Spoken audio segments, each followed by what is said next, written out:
Bakit, Charlene? Nung sinabi ko ba yung nararamdaman ko sa'yo na mahal kita, pinakinggan mo ba ako? The moment you rejected me and you chose a freaking husband, it devastated me. Para mo na sinira at tinapon ang pinagsamahan natin. Ang programang ito ay rated SPG. Striktong patnubay at gabay ng magulang ang kailangan. Maaaring may masiselang tema, lengguwahe, karahasan, sexual, horror o droga na hindi angkop sa mga bata. Patindi na po ng patindi ang mga eksena maging ang kaganapan na ating pagkatutukan at ating hari namang pagkasubaybayan dito lang sa ating pinagkakaabangan at pinagkatutukan tuwing hapon na prinsesa ng City Jail.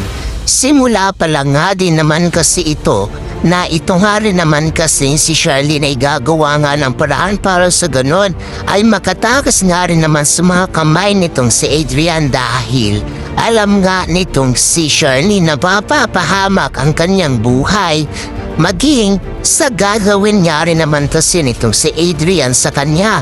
Takot na nga rin naman kasi itong si Charlene sa pwedeng mangyari sa kanya. Pero dito hakbang pala nga din naman kasi ito na dito nga rin naman sasabihin nga nitong si Charlene itong si Adrian na ililigtas nila ako dito, Adrian, kaya humanda kayo ni Divina, ipapakulong ko kayo. Dito nga rin naman ay walang balikat nga o hindi na lang pinansin itong si Adrian ang sinabi nga nitong si Charlene sa kanya dahil kampante nga itong si Adrian na hindi naman daw makakatakas itong si Charlene at kahit anong sigaw at paghihingi nga din ng tulong nito'y wala naman daw manong makakatulong nga dito kay Charlene.